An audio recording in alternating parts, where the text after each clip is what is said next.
तो स्वागत है आप सबका। यूनियन बैंक ऑफ इंडिया ने आज अपने क्वार्टर वन के रिजल्ट डिक्लेयर किए हैं, जहां उन्होंने पोस्ट किए हैं अच्छे नतीजे। चलिए देखते हैं डिटेल में। मित्रों, छोटा सा परिचय हो जाए इस बैंक का। जैसा आपको पता है, union bank of India Bharat सरकार की सबसे बड़ी बैंकों में से एक है, जिसके 12 करोड़ से ज्यादा कस्टमर है और 106 बिलियन डॉलर से ज्यादा का भी बिजनेस है।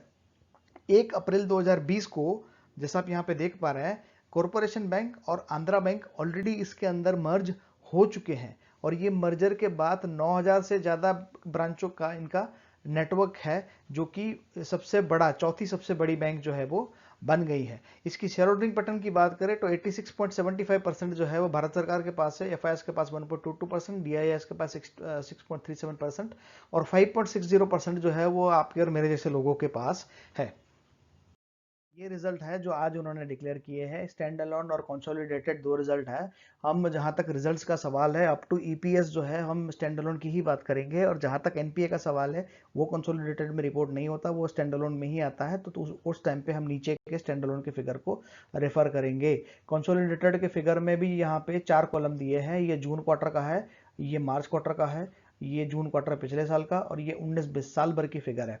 अगर हम सिर्फ इनकम की बात करें तो उनकी इनकम 20,487 करोड़ की हो गई है, जो पिछले क्वार्टर में 11,476 के आसपास की थी। तो ये ऑलमोस्ट डबल हो गई है। हालांकि इसका कारण, जैसा हमने आपको बताया, वो बिजनेस जो है वो आंध्रा बैंक का और कॉर्पोरेशन बैंक का वो उसमें ऐड हो गया, इसलिए इनकम इसकी शूट हो गई है। अगर एक्सपेंस फंड पे बात करें तो 16,417 करोड़ के उनके एक्सपेंस हुए, जो पिछले क्वार्टर में 8,821 करोड़ के थे।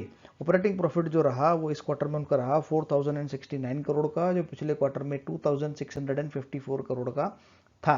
प्रोविजंस हालांकि उन्होंने कम किए हैं, जो एक अच्छी बात है। बैंक उनका बिजनेस बड़ा है, मतलब वो बाकी दो बैंक भी इसके अंदर आ गई है, लेकिन उनके प्रोविजन जो है वो इस क्वार्टर में कम हुए हैं।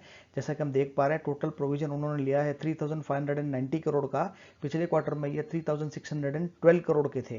तो जैसा कि हम यहाँ पे देख पा रहे हैं, करीब करीब उन्होंने 22-23 करोड़ की कम प्रोविजन लिए हैं, जहां तक प्रोविजन का सवाल है।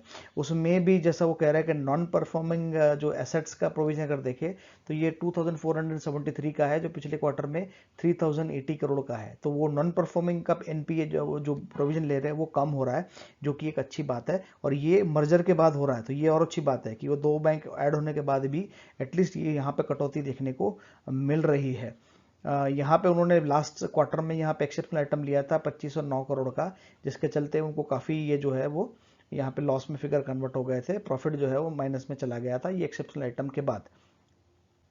तो जहाँ तक हम उसके नेट प्रॉफिट की अगर बात करें, ये एक्सेप्शनल आइटम, और एक्सेप्शनल आइटम तो नहीं था इस बार, लेकिन जो टैक्स वगैरह पकड़ने के बाद अगर उसके नेट प्रॉफिट की अगर हम बात करें, तो जैसा कि हम यहाँ पे नीचे देख पा रहे हैं 340.94 करोड़, 340 करोड़ का या 341 करोड़ कह दीजिए, तो उतने का उनको जो है वो नेट प्रॉफिट हुआ इस क्वार्टर में, जो कि एक अच्छी खबर है। पिछले क्वार्टर में उनको 2,713 करोड़, 2,713 करोड़ का घाटा हुआ था, और उसके साल वाले अगले क्वार्टर में ये 230 करोड़ का उनको प्रॉफिट हुआ था। तो ये अच्छा फिगर दिख रहा है कि ये दो बैंक आने के बाद उनके प्रॉफिट में, खैर एनी हाउ उसके बाद भी इनको प्रॉफिट ही हुआ है, 340 करोड़ का प्रॉफिट में है। तो एटलीस्ट ये अच्छी खबर आ रही है। और जैसा हमने आगे भी बहुत से और रिजल्ट में भी रिव्यू किए थे कि जो पब्लिक सेक्टर बैंक्स है उनके पिछले 1 और 2 क्वार्टर के रिजल्ट काफ़ी अच्छे आए हैं।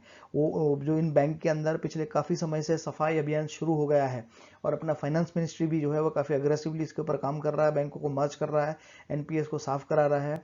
ऊपर से मैनेजमेंट को भी स्ट्रिक्ट इंस्ट्रक्शन है कि फालतू की जो अभी जो उन्होंने उल्टे सीधे लोन दे रखे थे, खास करके कॉर्पोरेट्स में, होलसेल बैंकिंग में, वो अब वो उन्होंने देना या तो कम कर दिया है या तो बंद ही कर दिया है। तो यही कारण है कि अब यहाँ से ये आगे ही बढ़ेंगे। तो उनकी जितनी पिटाई होनी थी वो हो चुकी है। अब ऐसा लग रहा है कि यहाँ से ये जो सफाई अभियान चल रहा है, तो उससे उनका आने वाला समय काफ़ी अच्छा होने वाला है, ऐसा तो हमको लग रहा है यहाँ से। और यही कारण है कि जितने भी पीएसयूज हैं, मतलब ये तो है ही है, यूनियन बैंक ऑफ इंडिया तो अभी है ही है, इसके अलावा मेरा रिक्वेस्ट रहेगा कि अगर आप पीएसयू स्टॉक्स पे अगर आप इंटरेस्ट अगर नहीं हो तो इस पर एक नज़र ज़रूर बनाए रखिए।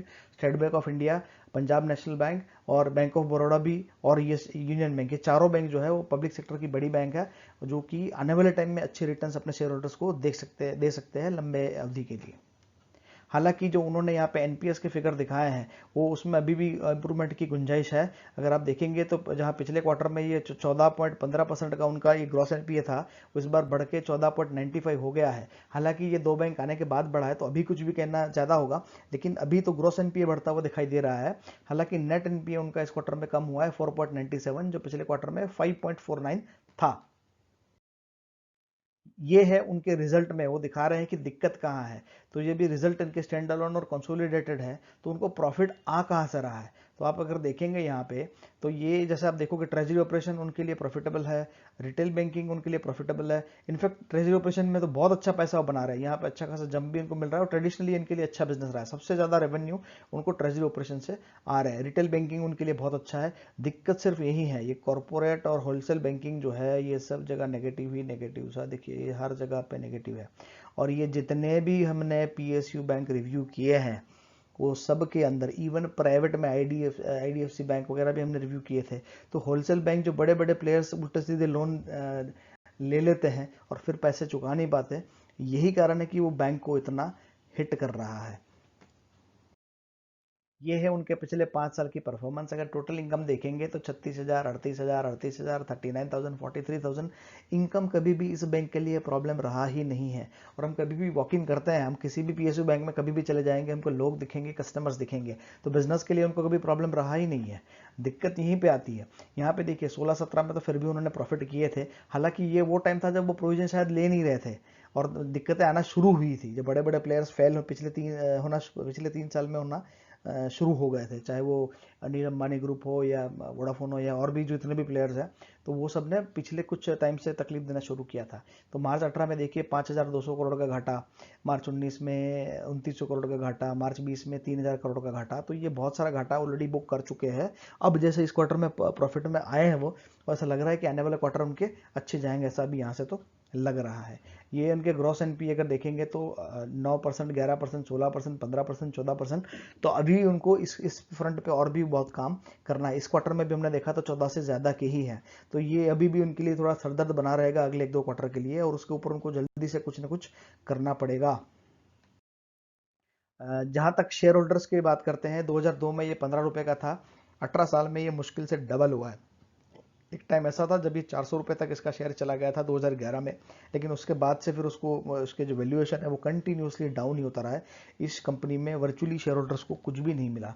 अगर आप देखोगे तो डिविडेंड डील भी कुछ नहीं है, अर्निंग पर शेयर ये है नहीं, पी इंडस्ट्री का पी 14-15 के आसपास का है, क्योंकि ईपीएस नहीं है तो इनका भी पी आता नहीं है। हालांकि जैसा मैंने आगे कहा, ये बहुत ही पिट चुके हैं, ये शेयर काफी हद तक चले गए, तो सारे पीएससी स्टॉक पे आपको नजर बनाए रखें और सही लेवल आने पे लॉन्ग टर्म निवेश का अगर आपका नजरिया है तो इन चारों में से कोई भी बैंक में आप पैसा डाल सकते हो, लंबे अरसे के लिए वो फायदा देंगे। वीडियो को यहीं समाप्त करेंगे। अगर आपको अच्छा लगा है वीडियो तो चैनल को सब्सक्राइब करें और इस वीडियो को लाइक करें। वीडियो देखने के लिए आपका बहुत बहुत धन्यवाद।